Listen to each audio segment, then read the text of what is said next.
Great, thank you. Okay, well, hello, everyone. Let me advance the slide here.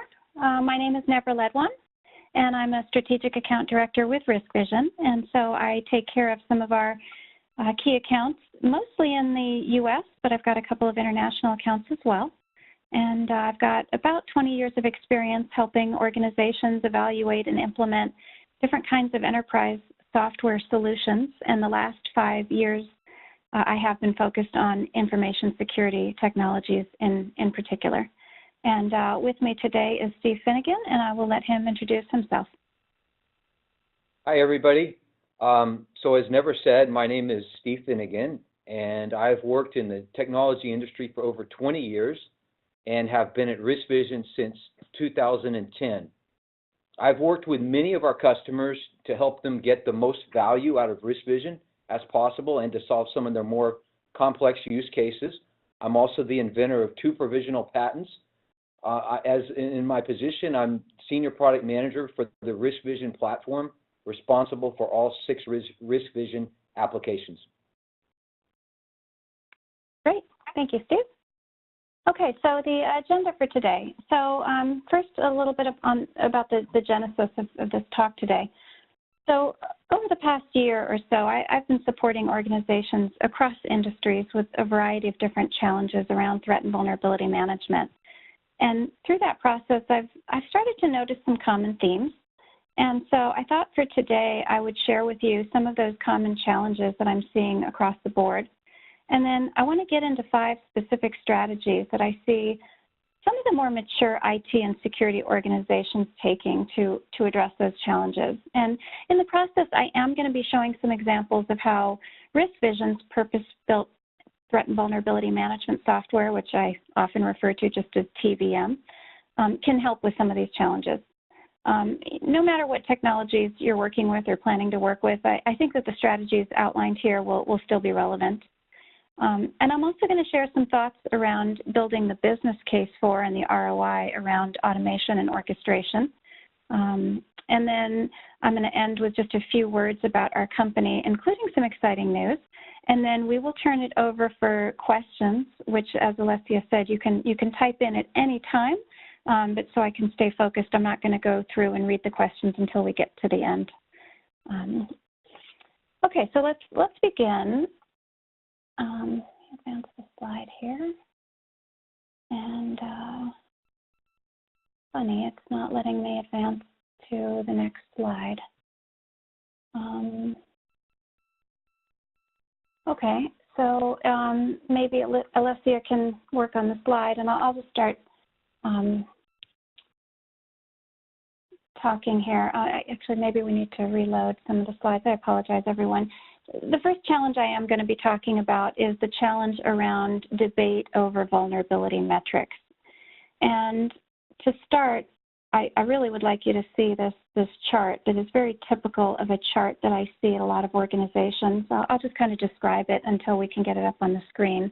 What it shows is a trend chart over time of vulnerability counts, right? So how many total open vulnerabilities exist by month over, let's say, a rolling 12-month period. And then overlaid on top of that is the number of vulnerabilities remediated per month, right? So, and what this chart shows and what I often see is that the number of total open vulnerabilities goes up over time, right? Because the vulnerability scanners tend to get more sensitive, and the number of vulnerabilities remediated tends to stay flat over time because you have finite resources and you can only get so much more productive. Now, the challenge with this, if you could see the slide, is that just looking at that chart, that trend chart that shows open vulnerability counts going up, if you just look at that in isolation, it paints a bad picture, right? So it paints a picture of, you guys, we're just continuing to lose ground. And if I'm a CIO or a CISO looking at this, I'm not happy, right? And so I want you to hold that thought for now, because we're going to come back to, the good thing is we're going to come back to this chart so that you can actually see it and talk about it in a different way. So again, the challenge number 1 is part of the reason there's so much debate about vulnerability metrics. One reason is that many of the metrics that organizations are tracking today, they don't tell the full story. Or worse yet, they tell a very misleading story, right? Looking only at vulnerability counts is not enough context. And even for organizations that do have the right metrics, the accuracy of those metrics is often debated. And that kind of makes sense, right? Because the metrics that you want to see most likely require data feeds from a variety of different systems. And so you're dealing with like ETLing that data and scrubbing the data, and that process can be very challenging. So we're gonna come back and talk about that. Challenge number 2 is, I'm going to just take a stab and see if the slide issue has been resolved. Why, yes, it has been. Wonderful. Okay, so this was the chart I was talking about. So you can see if you look at December, if you're the leadership of the company and you look at this and you say, boy, that doesn't look like we're trending in the right direction, right? So again, vulnerability metrics is the first challenge. Okay, so challenge number 2, the question of which vulnerability to remediate first. So think about this for a minute. You've got 2 vulnerabilities on the scale here, right? On the left, you've got one that's a CVSS 5 criticality. The other is a CVSS 10. Now, the first one is on your DMZ, and the second one is on an internal-facing system. Now, the first one is actively being exploited in the wild, whereas the second one hasn't yet been exploited, but, of course, it would be much more damaging if it would be. So the question is, which do you remediate first? Now, before I give you the answer, I want to just point to a white paper I came across that I really liked. And by the way, this is not a paper that we have distribution rights on. I came across it and I thought it was very insightful. I did notice if you Google it, there are some sources online where you can download it. It's written by Craig Lawson from Gartner. It's titled, "It's Time to Align Your Vulnerability Management Priorities with the Biggest Threats." And what he did was he compiled a ton of really interesting facts and statistics about vulnerability trends over the past several years. And he goes over all that to build up to the answer to the earlier question about which vulnerability to remediate first. And I want to share some of these stats with you to see if they surprise you as much as they surprised me. And so I thought I'd do it kind of like a quiz, but I didn't want to get too caught up in these polls. So for this one, just answer it to yourself, but see if you can answer these quiz questions. Okay, first one. The number of new vulnerabilities for which there exists a known exploit in the wild. Do you think this has grown, stayed flat, or shrunk? I don't know about you, but I was surprised to learn that it has stayed flat. So if you look at the number of total vulnerabilities from the National Vulnerability Database, it's grown over the past 10 years. You can see that in the green line. But the red line shows that the number of those vulnerabilities that map to a known exploit has basically stayed flat. So I thought that was interesting. So the next question, over the past 10 years, what percentage of the known vulnerabilities have ever been exploited in the wild? Okay, so this is partially a test to see if you're paying attention to the last chart, or if you were reading the scale on the y-axis. Because if you were, you would see that it was only 12%. That also kind of surprised me. And then the last question. So which severity of vulnerabilities are most often exploited in the wild? Mediums turn out to be the category that's most often reported and most often exploited, which kind of makes some sense, as you think about it, right? Because the attackers are looking at the number of targets they could potentially reach, right? And they're also considering the difficulty of exploitation, right? So like that one running on an RS-6000, I mean, that's kind of a rare skill set to know how to crack into one of those. So you tend to get the most bang for your buck, if you're an attacker, by focusing your efforts on those medium criticality vulnerabilities. So now let's go back to that question posed by Gartner in the white paper. So Craig's assertion is that your time is best spent focusing first and foremost on that relatively small subset of vulnerabilities for which there exists active exploits in the wild, and by and large, they don't usually have high CVSS scores, right? So it's that one on the left. And okay, so you might be thinking, hold on, like, this is sort of a cartoonishly simple example. Obviously, anybody who's an experienced security practitioner would have picked this one on the left, but think about it this way. What if you're trying to bring in some automation to your process? Could you automate in a way that prioritizes this one on the left over the one on the right? So we'll come back to that. Let's jump to challenge number 3. So threat and vulnerability management, it's a collaborative activity, and it requires involvement from a lot of different people in your organization, right? And they're all interacting with a variety of different systems. And so there's a ton of administrative effort involved in the whole life cycle, right? Someone's got to identify the vulnerabilities, and maybe you're working with tools like vulnerability scanners to do this, but so you got to manage those tools. Someone's got to decide which vulnerabilities need to be patched. Someone has to assign the patching work. And by the way, there's a ton of vulnerabilities that probably should be patched, but they can't be for various reasons. So exceptions need to be granted and managed. And then there's, doing the actual patching and verifying that the patching work was done properly or even done at all. And then collection of all the data at the end of the process, to generate all the reports and dashboards for leadership and other stakeholders. And, this whole job can end up being several people's full-time jobs, as I'll talk about when I get into a particular case study. So it would be nice if the less interesting or repetitive parts of this could be automated and orchestrated so that everyone can focus on more the outlier cases and on overall process improvement. Okay, and finally, challenge number 4. This is governance and accountability.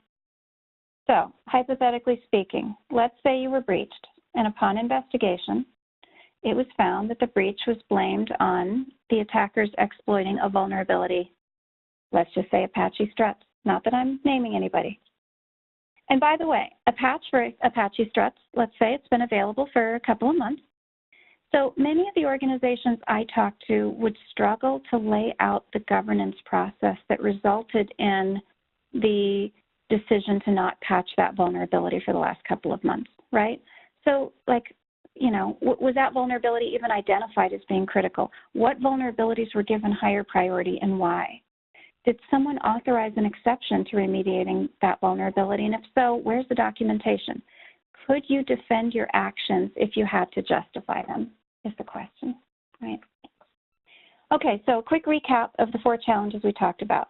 Debate over vulnerability metrics, how to prioritize your remediation activities, too much manual and administrative work, and poor governance, accountability, audit trail, kind of grouping that all together there. Okay, so here is where we're going to pause for a moment, and we're going to try the first attendee poll. It's okay to select more than one answer. Which of the following challenges do you face in your organization? Debate over vulnerability metrics, how to prioritize remediation activities, too much manual and administrative work, no clear governance, accountability, or audit trail, or none. And I think we're going to give just a few more seconds for that.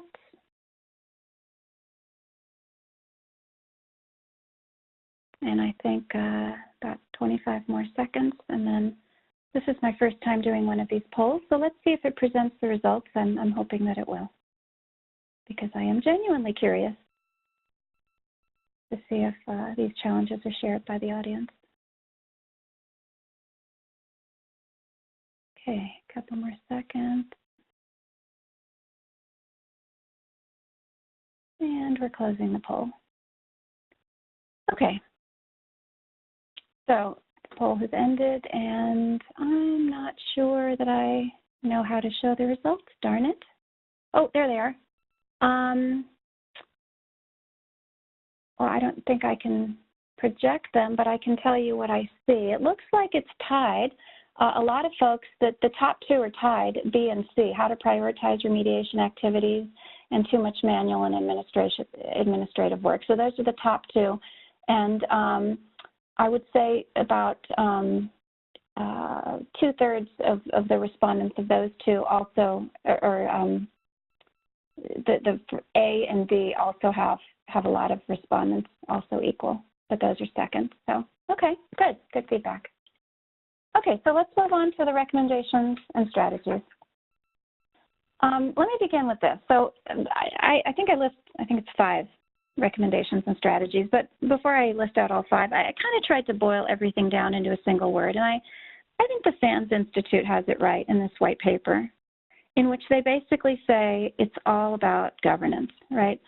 I mean, the definition of governance at a high level, it's the process of interaction and decision-making taken by people involved in a collective problem. And in fact, the vulnerability management problem is very much a collective one, right? Because all these different stakeholders are involved and impacted. And the paper lists out the components of an effective TVM, threat and vulnerability management governance process. And here's the ones they list, right? Sponsorship, right? So you can get the necessary commitment, funding, and resources. Identifying the key stakeholders, right? You got your asset owners, on whose systems the vulnerabilities are detected and patched. You've got their leadership. You've got folks in security and compliance, and all the way up to the board. Documented policies, practices, and standards. So this relates to something I am going to talk about, which is setting out an SLA, a service level agreement that says, for instance, all vulnerabilities of a certain type or criticality or risk score or affecting certain systems, they must be patched, or else documented exceptions must be logged. And then comes, you need to document those roles and responsibilities. You need to document communication and escalation plans. And finally, asset identification. Which assets in your company are in scope? And that actually leads nicely to the list and is where I'm going to begin. So the thing with governance processes is, it's relatively easy to, get everyone together for a few meetings and decide on and document what your TVM governance process is going to be.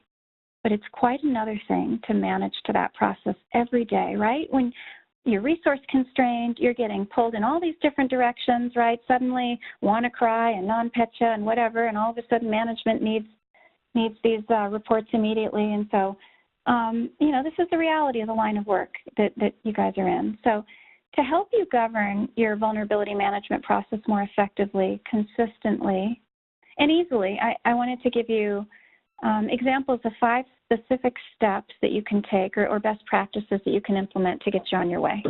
Okay, so first, a quick run through. First is categorization or a classification of your assets. Second is taking that asset data, marrying it up with vulnerability data that's been enriched with threat and exploit data. Third is calculating a risk score. Fourth is using that risk score to feed your remediation service level assignments. And fifth is automation, which, of course, every organization is trying to do this, but it's really hard to do without, in my experience, without the first 4 recommendations tackled. But the good news is a lot of the process can actually be automated. So let's talk through the 5 recommendations. So the first recommendation is to classify your assets. Now, when I ask organizations, one of the first questions I usually ask is, do they have a CMDB or an asset management system? And usually I get a chuckle, right? I think it's because most of the folks I talk to, they either don't have one or they have something, but they're not really satisfied with, the degree of information about the assets that's tracked in those systems. And there's good reason for this, right? Proper and thorough asset classification, it could be a really big undertaking. But I think the good news is it doesn't have to be like, an all or nothing proposition. There are some shortcuts you can take that are still going to be really valuable. So much of the a lot of your assets and systems can be classified or tagged by your scanner or your CMDB or other data sources. So for instance, information about, where the asset is on your network, what apps and OS it's running, what system it's part of. These are all examples of tags that you can get from your scanners or your CMDB or these other data sources. And then from there, you can actually infer a lot of things. And actually, purpose-built TBM tools like RiskVision facilitate that inference, like what kind of server it is based on the OS. And then you can take that information and run like a BIA, a business impact assessment, or an asset classification process, so that you can at least identify those applications that are the most critical, and then the assets on which those applications are running at a minimum. So if you want to go a bit further and be even more thorough, you could use a GRC, Governance, Risk, and Compliance, or what is now being called an IRMS, an IT risk management tool to manage this process of getting all of your IT asset owners involved in this exercise. So RiskVision happens to have, you know, a leading Gartner-ranked software application called Compliance Manager that does this. But, you know, if you have another GRC tool, that should be able to handle this as well. This happens to be a screenshot of our Compliance Manager application. So here's how it works. You create some classification questionnaires, and then you launch that classification assessment to the appropriate IT asset owners. And you ask some questions about the assets, right? So does the application house any PII? Does the system process credit card or payment data? What's the impact if a system goes down for 10 minutes? Is the system accessed by external vendors? Does it contain a company IP? Right? And then behind the scenes, what you can do is infer additional attributes. So for instance, let's say I determine that a particular application has a high criticality. Well, then I can infer that the server on which that application runs should inherit that same high criticality rating. And this type of inference, as I mentioned, this is supported in the software. A really important kind of related point, very closely related to asset classification, is this concept of understanding relationships and business context. So, and I apologize for not having a better screenshot of this, but what you're seeing, this is coming straight out of the tool. This is a part of the relationship map for one hypothetical organization. So you've got a server called DM101. It's got a composite risk score at the moment of 26,511. And these CTI numbers show me, you know, my compliance percent achievement level is 75%, which for this organization is good. The ticket count is yellow. Okay, so I have a moderate number of open tickets for this asset. The incident count is also moderate. And you can see that the server can be accessed by two other systems, this WinFQG one and then this Argus one. It's also owned by someone named John Doe, and it's a member of an entity collection called Credit Card something, and I guess it hosts an application called Commodity, I guess, Trading. So, you know, now that I've got all of this built up, if my management comes and asks me to report to them which systems or applications are let's say, vulnerable to, you know, whatever is the threat of the week, or which BUs are most at risk, and what's the magnitude of that risk for my department specifically, because I have this relationship map built in, I can easily query the data to get to those answers, right? And I'm talking about something kind of low level, you know, in the weeds, but this is one of the big challenges that I tend to come across over and over again, and I'll talk a little more about it. Okay, so we jump to recommendation number 2, or step number 2. This is about enriching your asset and vulnerability data with threat and exploit data so that you can follow Craig Lawson's recommendations in the white paper, right, where he asserts that first and foremost, you need to move up in the priority the remediation of vulnerabilities that map to known threats and exploits in the wild. And so, you know, you might get that data from let's say, some threat feed tools like there's CrowdStrike Falcon, there's FireEye Eyesight, there's a lot of such tools for that. Now, the challenge with this and the last recommendation, right, classifying your assets, because it's actually doing it, right, because we get into the part of vulnerability management that we all hate, and that's the dirty job of data integration. So integration and correlation of the data is one of the biggest challenges I hear customers complaining about in you know, the threat and vulnerability management process. And it's the area where folks who try to go about this through a homegrown approach seem to often get stuck, or they end up making compromises. So this graphic, what I'm showing here, is it's a little bit out of date, but it gives you some idea of many of the different technologies that RiskVision has already integrated with, over the 10+ years we've been doing this. And I generally see three approaches that organizations take to the data integration and correlation problem. One is they try to go down the path of a single vendor solution, right? Choosing a vendor that offers their own vulnerability scanner and threat feeds, for instance, and they've got all the connections pre-wired in there, and that's great if you tend toward standardizing on single vendor solutions. But most of the organizations I talk to, maybe because they're the larger ones and, often there's acquisitions and such, they tend to have pockets of other vendors' technologies, and they don't want those to be excluded from their roll-ups. So the other approach I see folks taking is to try to dump everything into their corporate big data repositories. Now, the challenge there is that those repositories don't necessarily have all that business context or that relationship mapping that I showed in the earlier slide, right? And so that has to be taken care of. And then there's the issue of the data reconciliation, right? What if, say, Qualys and Nessus, let's say I'm using both, they both report the same vulnerability instance, right? Am I double counting?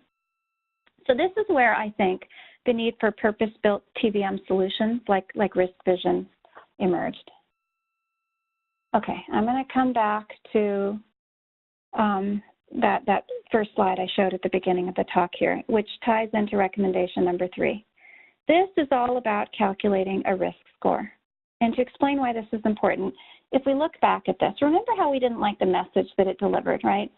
So let's look again at December 2016.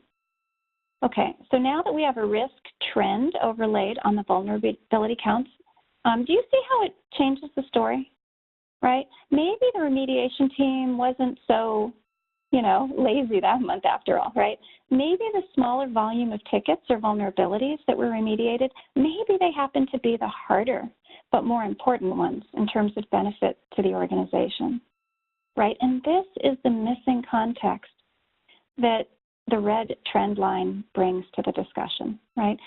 And I think this is why most organizations I talk to are either working on implementing risk scoring, or they've already implemented something and they're working on constantly refining and fine-tuning that risk score calculation. Okay, so what goes into a risk score? I'm going to talk a little bit about how we do it in RiskVision, but I think this applies generally as well. So the short answer is what goes into a risk score is whatever you want. I guess the longer answer is there's kind of 3 things that my customers are consistently asking me for in a risk score. So in this slide, I talk about the first thing that they want, which is they want a score or a method for scoring that's flexible and easy to tweak by, using a variety of different data that can go into the calculation. But they also want a good starting point that's, out of the box, gets them up and running quickly, which is what this next slide talks about. So as far as turning the knobs and dials, our approach is to give you this kind of simple scoring formula as the starting point out of the box, right? And then let you build on that. So by default, the risk of a vulnerability instance is calculated by multiplying the CVSS score by an asset criticality factor, right? So this is the simplest way to approximate likelihood times impact. Now from there, we can start to get more granular or sophisticated, however you want to look at it. So let's say you start to bring in exploit data, and a given vulnerability, based on its CVE, is mapped to, let's say, a known DOS exploit. Well, then we'll apply an impact factor of 0.5 to that risk score you see in the purple box. Whereas, well, it's not really purple. I guess it's sort of dark gray. Whereas if it's, a more dangerous, like a remote access type exploit, then the exploit factor is higher. And if it's been open a long time, then we increase the factor further, right? Because, more people had time to develop exploits. So again, this is sort of the default with the second layer of granularity, and then you can go from there and start to get real sophisticated. Now, the second thing that customers look for in a risk score is that they be able to aggregate the score up so that they can understand the magnitude of risk at different levels, right? I don't just want to know the CVSS score, the magnitude of risk for a particular vulnerability instance. Maybe I want to look at the composite risk of the server, or say all of my Linux servers and everything running on them, or maybe the risk of, product line A versus product line B, or a line of business, or across the whole enterprise. Or maybe for a given patch, right? Let's say I've got, hypothetically, I've got 2 patches I could apply, and I want to do a what-if analysis and say, where am I going to get the most reduction in risk, by applying patch A or patch B? So the score needs to go beyond what you get from a CVSS score. A good, useful risk score needs to also consider the contextual attributes that we've been talking about, like the criticality of the application as the simplest example.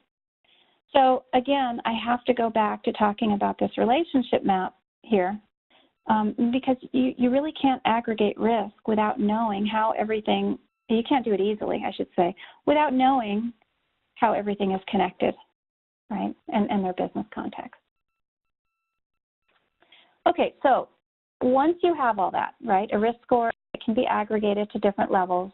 Here's an example of how you can use that information in RiskVision. This is the default landing page within the latest version of the TBM application. And you can see how I'm aggregating risk here by organization and by technology.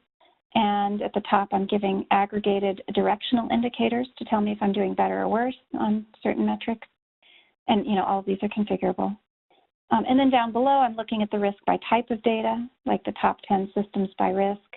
And I even have some ticket level information on this screen that I chose to show, which, ticketing kind of takes me to the next recommendation, number 4 out of 5, which is SLA or service level assignment, and the resulting ticketing process that follows from that.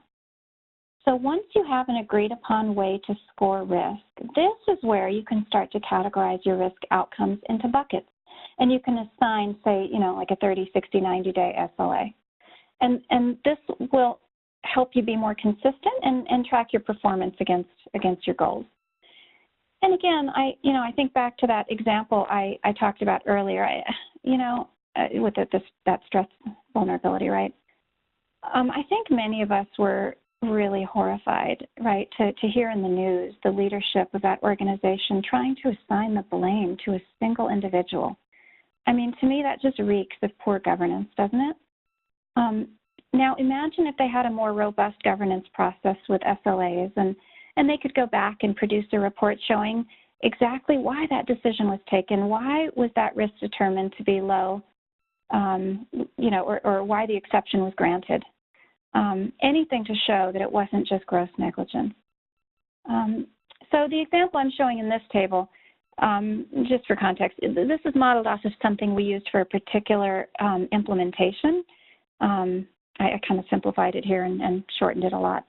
But it was used to set up an automated ticket generation process for this client. So what we're saying here is, and this is kind of showing you what you can do once you get to this point of doing SLA assignment, right? So in row 1, if a vulnerability or an asset's risk score is very high, right, between 40,000 and 50,000, and if it's owned by a particular individual, if it's related to PCI, et cetera, go ahead and automatically create a ticket, and that can be done in RiskVision. We have ticketing. Or it can be done in an external system like a Remedy, ServiceNow, Jira, et cetera. And then assign it to, this person here, put some other associated information in the ticket, set the risk level, et cetera. And then in the lower rows, you'll see we're not creating tickets, right? Because we all understand that risk is a fact of life and you will never eliminate it 100%. And so, the point here is it's really, really important to set that threshold correctly, right? If you don't set the threshold for when you're going to create tickets correctly, these are your IT folks, and they're not going to be real happy with you. So I'm sure we've all learned that lesson the hard way. Okay, so now, of course, there's always going to be cases where you can't or for various reasons shouldn't patch, and you'll need to make exceptions. And so in those cases, you want to document those exceptions. You want to explain the reason and have the appropriate sign-off, and then keep it all in an easily searchable repository for your audit, right? This is a screenshot within our tool showing how a user might go in and submit an exception request if they want to deviate from the SLA for any reason. For instance, maybe they want to align with a patching or an application release cycle. So they come in here, they select whether they're applying for an exception for a single asset, right, affected by one or more vulnerabilities, or maybe for multiple assets affected by a single vulnerability. Or maybe they want to apply the exception to a whole technology stack, like to all Linux systems. And then you can put in the reason and whatever comments, you can specify a start and end date, and then trigger a next review date so that the appropriate people are notified. And no one can drop the ball on this, right, or else the escalation process is going to kick in. And if I'm a manager and I want to run a report on all exceptions, maybe based on some filter criteria and sorted by any of these columns, you know, I can do that. This is another screenshot, like a drill down. Okay, so finally, we get to recommendation number 5. This is the recommendation around automation, which I know I don't have to tell you to do it. Of course, everyone's trying to do this, but notice that I don't even get to this recommendation until we went through those first 4 recommendations. So I'm going to repeat that it's really, really hard to automate effectively if you don't somehow address those challenges I talked about and take some of those first 4 recommendations that we made, right? Classifying your assets, enriching your data with the appropriate threat and exploit data, calculating a risk score, creating your SLAs and ticketing criteria, et cetera. So, you know, but the good news is once you do that, look at what all you can automate, right? You can automate the consolidation or integration of all of your data.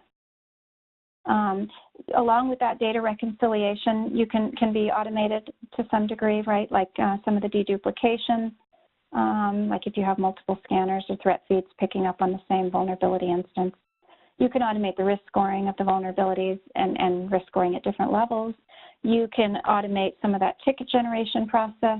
And, you know, while you wouldn't automate, you know, exceptions by definition are not like automated, but you can automate the workflow handling around it and the generation of the audit trail and when an exception is granted for a period of time and all the notifications and all that, and as well as the report generation, right? So that already is a lot. So let me pause here and let's go to our second poll, a second and final poll for today's talk. Which of the following tasks have you already automated? And again, you're welcome to select more than one. Consolidation of threat and vulnerability data, vulnerability patch prioritization, ticket generation, report generation, workflow processes, and patch validation and kind of the rescanning around that. So we'll give about 30 more seconds.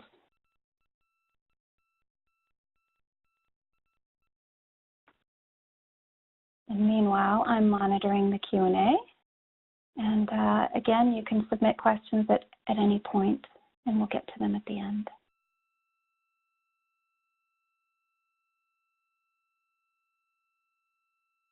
Okay. Got about 5 more seconds.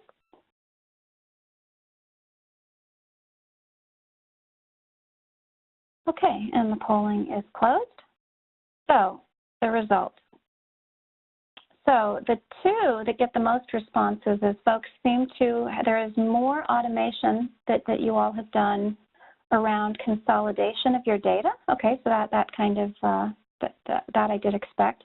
And also on the ticket generation. Okay, so that's good too. I guess I'm not too surprised to see that. The next biggest was the vulnerability and patch prioritization. So that's very good, but still a very small percentage of the overall audience that has automated any of these. And report generation, a similarly low percentage of the overall respondents. So, and then workflow processes gets the lowest response of all. I know that automating those workflow processes can be challenging. And patch validation and rescan is a little higher than I expected, actually. So that's great. Okay, so let's continue. Okay, so to finish up the automation recommendation, I suggest you take a look at the purpose-built TBM solutions, like what RiskVision offers with TBM. I mean, TBM was designed with the aim of automating and orchestrating the vast majority of the TBM process, from the data collection and correlation to all the collaborative workflow processes and reporting. And as you might have guessed from our company name, RiskVision, risk scoring is a specialty of ours, and the tool also includes ticketing functionality, and again, out of the box or integrated with other third-party ticketing systems. Now, I've already shown you a few screenshots of parts of the tool. Let me just show a few more things to give you just a sense of look and feel. And I'm going to start with what you see in bubble number 6, the remediation validation. So let's say IT has applied a patch. They go in and they change the ticket status. Now, the best practice here is you don't let them just change it to closed, done. You want to take a trust but verify approach. So you have them mark it as resolved, rescan, requested. And now let's say that this particular ticket is for one vulnerability, but it includes, let's say, 10 instances of that vulnerability across the organization or the department. So RiskVision will automatically trigger a rescan. And it might come back and say, you know what, 9 of them, you remediated it fine, but one of them is still showing up again. Maybe you forgot to reboot the server. But what it does is it doesn't let you close that ticket. And it gives you the instance level granularity so that IT person can see exactly where they need to go back and fix it. And then they can try again, and then once it's validated, actually fully remediated, then the ticket gets closed. So let's say IT has applied a patch. This is just a screenshot showing the process.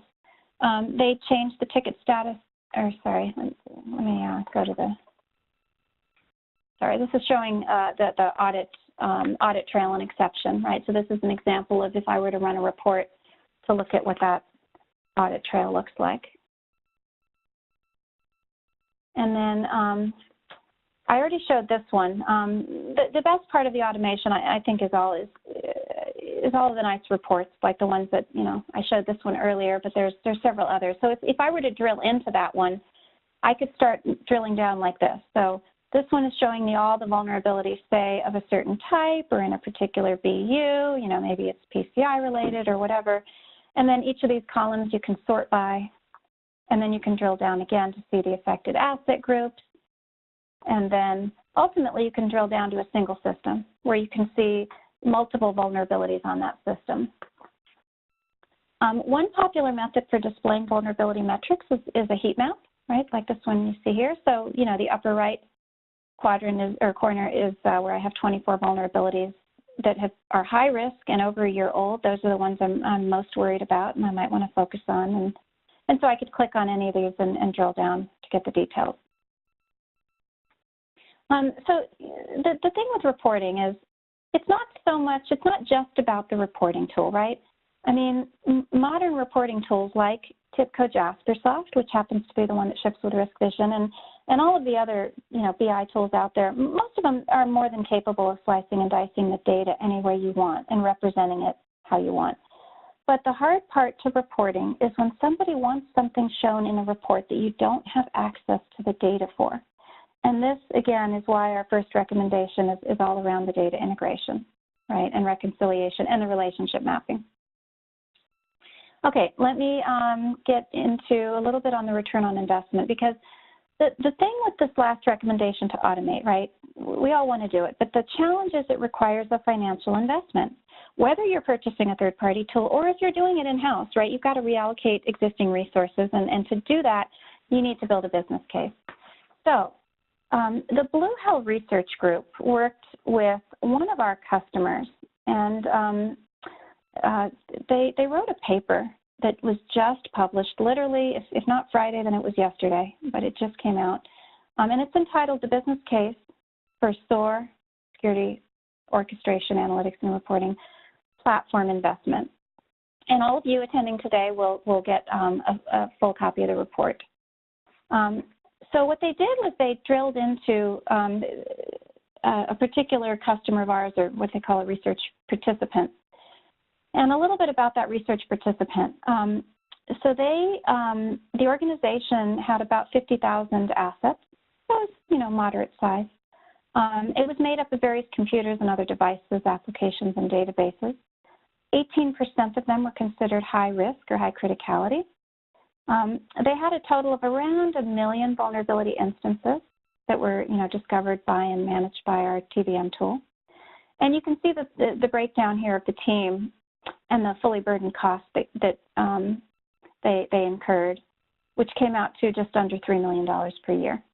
And, the core tasks that they were involved in, everything we've talked about, generating reports, assessing and mitigating high-risk vulnerabilities, triaging. And then you can see at the bottom what the total RiskVision spend was. So now the results. So this table, which I pulled from the report, shows the total time saved by this particular company, particular organization. It was 577 person-hours of work per month and nearly 7,000 hours saved per year, just in these 4 task categories you see. And now putting it all together, so if you look at the top table in the top row, when you consider all of the costs in the top row, you subtract from that the full FTE cost reduction from the automation in the middle row, and then in the last row you get the first year's return on investment of, for these guys, around $117,000 or 31%. And then in the lower table, you see how that return grows over the following years. Now, of course, what I didn't put in here, right, is the much bigger but harder to quantify ROI that's around reducing the risk of fines or all the other costs that come with a breach or other incident. But the paper does talk about that a bit too. What I was trying to do is give you, with this paper, give you guys a resource, as a starting point in case you're trying to put together your business case. Maybe this example will be helpful. Okay, so in summary, these are the strategies that we went over. And so that I leave enough time for questions, I'm just going to conclude with just a few words about RiskVision. So we have been delivering enterprise risk intelligence solutions for over 10 years. The threat and vulnerability management product or application, it's part of what we're now calling the SOAR suite, Security Operations, Analytics, and Reporting, which also includes the incident management application. And then we also offer in the bottom a suite of applications that the industry used to refer to as GRC, Governance, Risk, and Compliance. It's now called Integrated Risk Management Solutions, or IRMS. And that's made up of compliance and policy management, enterprise risk management, and third-party risk management. We are pretty well known for the scalability of our platform, and so I am showing in the third column some of the examples of the scalability where the tool's managing, for instance, millions of assets or tens of millions of vulnerability instances, and also large volumes of incidents and assessments. And now the big news, hot off the press. This was announced last week. RiskVision is now part of the Resolver family. This acquisition was completed and announced last week. And Resolver is a privately held software company. They're headquartered in Toronto, Canada. And so together, we're now 225 employees operating in offices around the world, North America, the United Kingdom, Dubai, New Zealand, and others. And together, we have over 1,000 customers. And similar to RiskVision, Resolver has been providing integrated risk management solutions, but the key difference is Resolver's been focused on non-IT-based security risk and compliance, whereas RiskVision's focus has mostly been IT-related. So we see it as very, very complementary. And, if you're an existing customer for the foreseeable future, it's going to be business as usual. But over time, the plan is to begin to bring the RiskVision compliance, risk, and incident management functionality into Resolver's newest technology stack with an integration to TBM.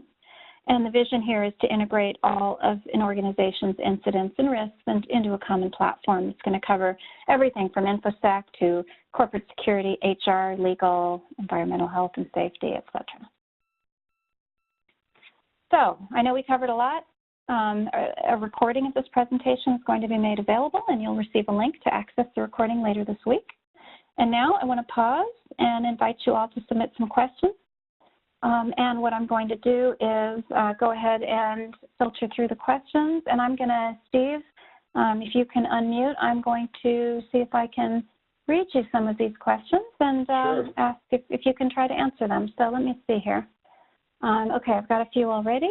The first one, how are vulnerabilities, let's see, that are caught by multiple scanners or a scanner and patch management tools correlated?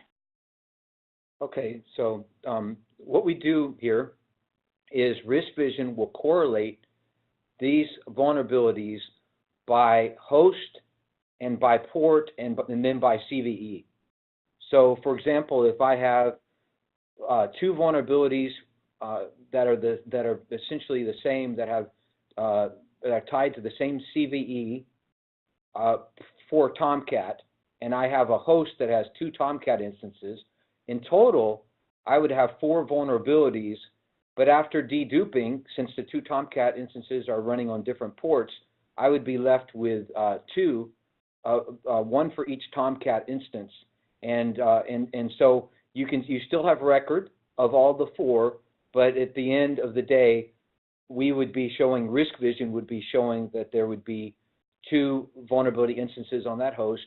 Again, 1 for each of the Tomcat instances on that host. Super, thank you.